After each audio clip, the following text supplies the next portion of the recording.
तमाम स्टूडेंट्स को MKFA में खुशामदीद कहते हैं। लास्ट वीडियो के अंदर हमने डिस्कस किया था होमोजीनियस डिफरेंशियल इक्वेशन को। आज हम डिस्कस करने वाले हैं नॉन होमोजीनियस डिफरेंशियल इक्वेशन। इसी वीडियो के अगर आप कमेंट बॉक्स में जाएं तो वहां पर एक लिंक मौजूद है, अगर आप उसको ओपन करेंगे तो नॉन होमोजीनियस डिफरेंशियल इक्वेशन की एग्जांपल्स आपको वहां पर मिल जाएंगी। तो आइए बात करते हैं नॉन होमोजीनियस डिफरेंशियल इक्वेशन की। किस तरह की इक्वेशन नॉन होमोजीनियस होती है? इस तरह की f of d into y is equal to f of x. अब ये वाली इक्वेशन नॉन होमोजीनियस क्यों है, ये होमोजीनियस क्यों नहीं है? फर्ज करेंगे मैं कह देता हूँ कि एफ ऑफ एक्स की वैल्यू 0 है, यहाँ पर इसकी जगह पे 0 लिख दें। अगर यहाँ पर 0 आ जाए तो यही जो इक्वेशन होगी वो होमोजीनियस बन जाएगी। अगर 0 की जगह पर यहाँ पर कोई और फंक्शन आ जाता है, e की पावर ax आ जाता है, sin ax आ जाता है, या कुछ भी आ जाता है, तब यही इक्वेशन जो है वो नॉन होमोजीनियस बन जाएगी।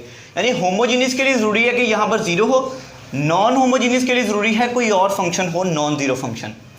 तो इसको मज़ीद आगे लेके चलते हैं। एफ ऑफ डी यहाँ पर क्या चीज़ है? ये इस तरह का हमारे पास एक एक्सप्रेशन है, यानी a0 dn plus so on an, या इस तरह का। इसके बारे में हमने पहले भी बात किया होमोजीनियस डिफरेंशियल इक्वेशन के अंदर। और ये क्या चीज़ है असल में? हर क्वेश्चन के अंदर इसी तरह की चीज़ें आएंगी। असल में ये है जिसे हम लिख लेते हैं d² plus 2d plus 3 is equal to 0। जैसे ये लिखा हुआ है d² प्लस 2d प्लस 3, इस सारे की जगह पर इतना आएगा d² plus 2d plus 3। The solution of non homogeneous consist of 2 parts. अब नॉन होमोजीनियस इक्वेशन का जो सोल्यूशन होता है वो 2 हिस्सों पर मुश्तमिल होता है। होमोजीनियस का सोल्यूशन सिर्फ एक ही हिस्से पर मुश्तमिल होता है, वो होता है कम्प्लीमेंट्री फंक्शन। यानी होमोजीनियस इक्वेशन का आप जो सोल्यूशन निकालते हैं असल में वो सोल्यूशन एक कम्प्लीमेंट्री फंक्शन होता है। नॉन होमोजीनियस में क्या होता है कि 2 हिस्से बन जाते हैं, एक कम्प्लीमेंट्री फंक्शन निकालना होता है, एक पर्टिकुलर इंटीग्रल निकालना होता है, और दोनों का सम कर दिया जाता है तो वो सम उसका क्या होता है? नॉन होमोजीनियस इक्वेशन का जनरल सॉल्यूशन होता है। तो सबसे पहले हम बात करते हैं कम्प्लीमेंट्री फंक्शन की कि किस तरह से हम कैलकुलेट करते हैं। टू फाइंड कॉम्प्लीमेंट्री फंक्शन, इसे CF भी लिख सकते हैं यहाँ पे। The solution the equation should be homogeneous. यानी कॉम्प्लीमेंट्री फंक्शन कैलकुलेट करने के लिए क्या करना होगा कि जो इक्वेशन दी गई है आपके पास, जो डिफरेंशियल इक्वेशन है, सबसे पहले तो उसको होमोजीनियस की फॉर्म में लिखें। अब वो होमोजीनियस कैसे बनेगी? इस तरह से f of d to y that is equal to 0, क्योंकि जब ये 0 के इक्वल आ जाएगी तब ये क्या हो जाएगी? होमोजीनियस इक्वेशन आ जाएगी। तो कॉम्प्लीमेंट्री फंक्शन जब भी निकालना है तो आपको क्या चाहिए होगी? होमोजीनियस इक्वेशन चाहिए होगी। यानी होमोजीनियस इक्वेशन की मदद से इसको इक्वल टू 0 लिख के आपने क्या निकाल देना है? कॉम्प्लीमेंट्री फंक्शन निकाल देना है। उसके बाद जब आते हैं पर्टिकुलर इंटीग्रल की तरफ,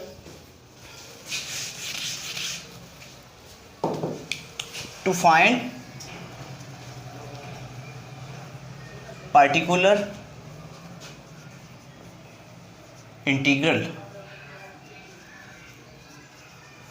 पार्टिकुलर इंटीग्रल निकालने के लिए हम क्या करेंगे कि y अपनी जगह पे रहेगा, f ऑफ d को दूसरी साइड पर ले जाके डिवाइड कर दें, और यहाँ पर जो f ऑफ x है ये भी साथ वैसे का वैसा ही रहेगा, और y के नीचे साथ में छोटा सा p लिख रहा हूँ, इसका मतलब ये होगा कि ये पार्टिकुलर इंटीग्रल है।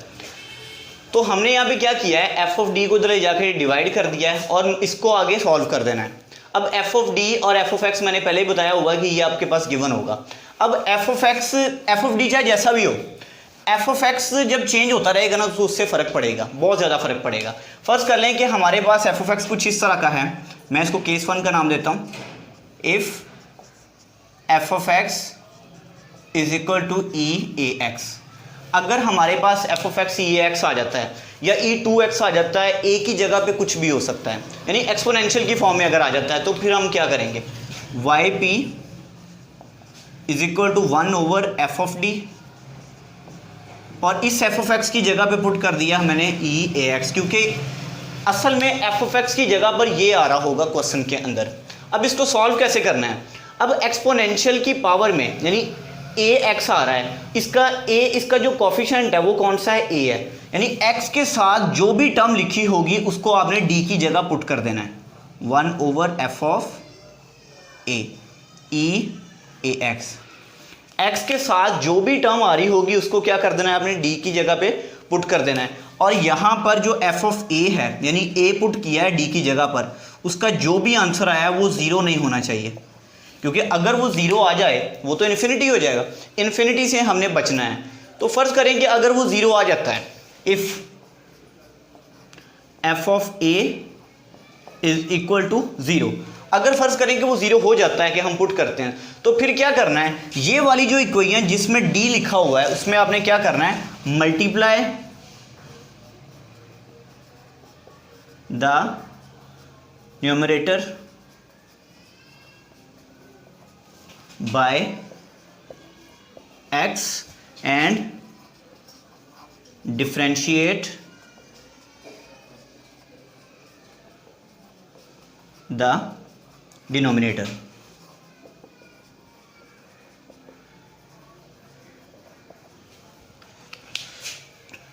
हमारे पास जो अगर एफ ऑफ ए ज़ीरो हो जाता है तो ऊपर वाली जो टर्म है उसको आपने क्या कर देना है, एक्स के साथ मल्टीप्लाई कर देना है। ये ऊपर, ये वाली ऊपर वाली, ऊपर कौन सी है, ई ए एक्स है, और नीचे वाले का आपने क्या करना है, डेरिवेटिव ले लेना है।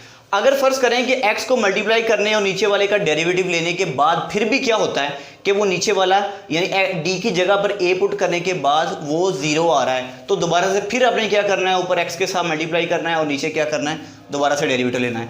ये काम तब तक करते जाना है जब तक ये f of a zero non zero नहीं आ जाता। तो हम क्या लिखते हैं,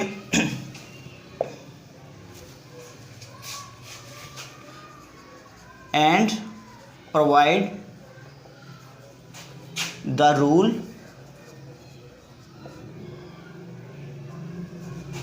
until f prime of a does not equal to 0। हमने ये काम तब तक करते जाना है जब तक नीचे वाला जो है वो ज़ीरो नहीं आ जाता है। फर्ज करें कि जैसे हमने ऊपर x के साथ मल्टीप्लाई किया, नीचे का डेरिवेटिव लिया, जब डेरिवेटिव लिया वो बन गया जी f प्राइम ऑफ d, तो d की जगह पे a पुट करेंगे, वो क्या बन जाएगा, f प्राइम ऑफ a। तो f prime of a zero नहीं होना चाहिए। अगर फर्ज करें फिर ऐसा हो जाता है कि f prime of a zero आ जाता है, if f prime of a is equal to zero then repeat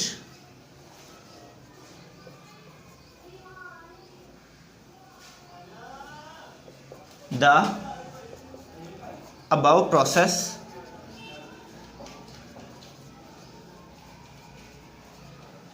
again.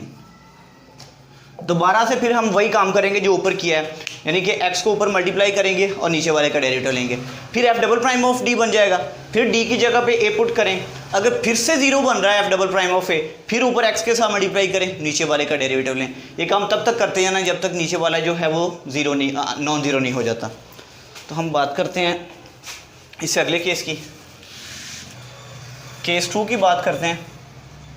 ये तो अभी हमने बात की है ना कि अगर वो एफ ऑफ एक्स जो है वो ई की पावर ए एक्स इस तरह का कुछ आ जाए, लेकिन अगर हमारे पास इस तरह आ जाता है, if f of x is of the form sine a x और कॉस ए एक्स, इन दोनों में से कोई एक आ जाता है, चाहे साइन ए एक्स आ जाता है या कॉस ए एक्स आ जाता है, तब हमने क्या करना है, वही लिखें y p is equal to 1 over f of d. अब जैसे यहाँ पे एफ ऑफ डी है ना, इसके लिए ज़रूरी नहीं है कि यहाँ पर डी स्केयर आए या डी क्यूब आए, अगर आ जाए तो भी ठीक है, ना आए तो भी ठीक है, लेकिन इसके अंदर ज़रूरी है साइन ए एक्स और कॉस ए एक्स के अंदर कि यहाँ पर डी स्केयर लाजमी आना चाहिए। इससे कम भी आ सकती हैं, ज़्यादा भी आ सकती हैं, लेकिन डी स्केयर लाजमी इन्वॉल्व होना चाहिए। अगर डी स्केयर नहीं आ रहा तो आपने क्या करना है, डी के साथ मल्टीप्लाई या डिवाइड करके कुछ ऐसा करके डी स्केयर लाजमी बनाना है। तो यहाँ पे एफ ऑफ डी स्केयर में लिख रहा हूँ क्योंकि वहाँ पे डी स्केयर होना चाहिए। तो मैं यहाँ पे पहले बात करता हूँ साइन ए एक्स की। अब जैसे एक्स के साथ जो कांस्टेंट पड़ा हुआ था यानी ए, इसको हमने डी की जगह पे रिप्लेस किया था। अब यहाँ पे क्या है जी, इसका जो एक्स के साथ जो कांस्टेंट है एंगल में ए, उसका क्या करना है, स्क्वायर लेके साथ माइनस लगा देना और वो पुट कर देना है डी स्क्वायर की जगह पे। यानी कि एक्स के साथ जो भी कांस्टेंट पड़ा हुआ है उसका स्क्वायर लेके साथ माइनस लगा देना और वो पुट कर देना है डी स्क्वायर की जगह पे। यानी कि इस तरह से बन जाएगा 1 over f of minus A square sine a x. और कॉस की का भी ऐसे ही है, 1 over f of D square cos a x. यानी कि फिर से वही काम करना है कि x के साथ कौन सा कांस्टेंट पड़ा हुआ है, a पड़ा है, तो a का स्केयर लेके -7 लगा देना है और वो किसकी जगह पुट कर देना है, d स्केयर की जगह पे पुट कर देना है। अब यहाँ पे जो f ऑफ a स्केयर है ना, ये 0 नहीं होना चाहिए, f of minus a square ये 0 नहीं होना चाहिए, ये भी 0 नहीं होना चाहिए। क्यों 0 नहीं होना चाहिए? क्योंकि अगर ये 0 हो जाता है तो ये तो बटे में आ रहा है, बटे में 0 आ गया तो 1/0 तो इन्फिनिटी हो जाएगा, अनडिफाइंड हो जाएगा।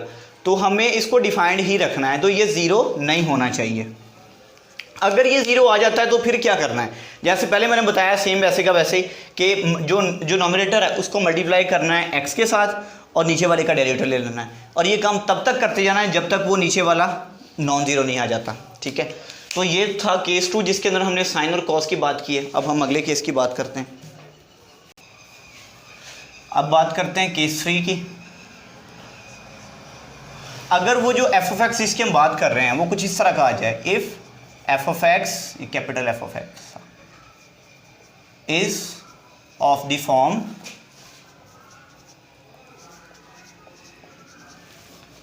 एक्स की पावर m, यानी इससे क्या मुराद है कि x square plus 2x plus 3 आ जाए, या एक्स ही अकेला आ जाए, या एक्स स्क्वायर आ जाए, या एक्स स्क्वायर प्लस 2 आ जाए। जैसे हमने यहाँ पे एफ ऑफ एक्स है ना, इसकी जगह पे इस तरह की कोई टर्म आ जाती है एक्स स्क्वायर प्लस 1 इस तरह की, तो उसे हमने कैसे सॉल्व करना है उसकी बात करते हैं। Y p is equal to, हमने लिखा था 1 over f of d, and यहाँ पे एफ ऑफ एक्स है उसकी जगह पे मैं लिख रहा हूँ एक्स की पावर m।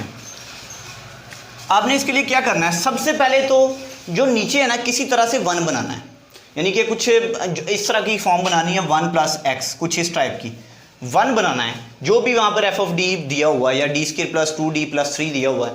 अब वो 1 बनाने का तरीका क्या है, जो सबसे कम डिग्री वाली वैल्यू है ना, सबसे कम डिग्री वाली टर्म वो वहाँ से कॉमन ले लेनी है। सबसे कम डिग्री वाली टर्म कौन सी होगी, D square plus 2d plus 3, इसकी डिग्री 2 है, इसकी 1 है, इसकी 0 है।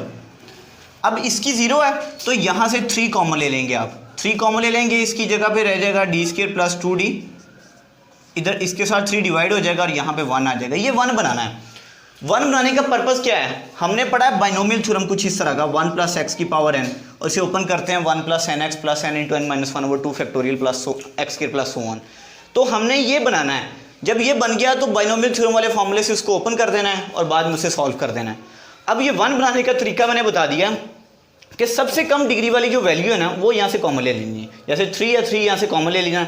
अब ये 1 बन गया, प्लस x की जगह पे आ गया ये वाली टर्म, और n की जगह पे यहाँ पे है 1, यहाँ पे n की जगह पे 1 है, 1 ऊपर जाके क्या हो जाएगा, -1 हो जाएगी, पावर ऊपर चली जाएगी। यानी कि आपने इसको कुछ इस तरह से बना देना है, 1 प्लस 1 बनाना है। ज़ाहिर सी बात है इसको चेंज कर रहे हैं फंक्शन कॉमन लेके, तो ये बन जाएगा फाई ऑफ d, प्लस का भी हो सकता है, ये माइनस का भी हो सकता है, इससे कोई फ़र्क नहीं पड़ता, और ऊपर जाके पावर इसकी हो जाएगी -1। ये तो जस्ट समझा रहा हूँ कि क्वेश्चन के अंदर हमने किस तरह करना है कि नीचे पहले 1 बनाना है, 1 बना के फिर क्या करना है, उसको ऊपर ले जाना है। अगर उसकी पावर +1 है तो ऊपर जाके -1 हो जाएगी, एक्स हम साथ वैसे का वैसे रहने देना है, बाद में इसको सॉल्व कर देना है। इसकी एग्जांपल जब समझाऊंगा तो आपको इजीली समझ आ जाएगा। ये मुश्किल नहीं है, देखने में मुश्किल लग रहा है लेकिन ये बहुत सिंपल सा है। ये इसकी तीसरी प्रॉपर्टी है कि इसमें क्या करना है कि 1 बनाना है। केस 4 की तरफ आते हैं। केस 4 के अंदर वो बात करता है शिफ्टिंग प्रॉपर्टी के हवाले से। If f of x is of the form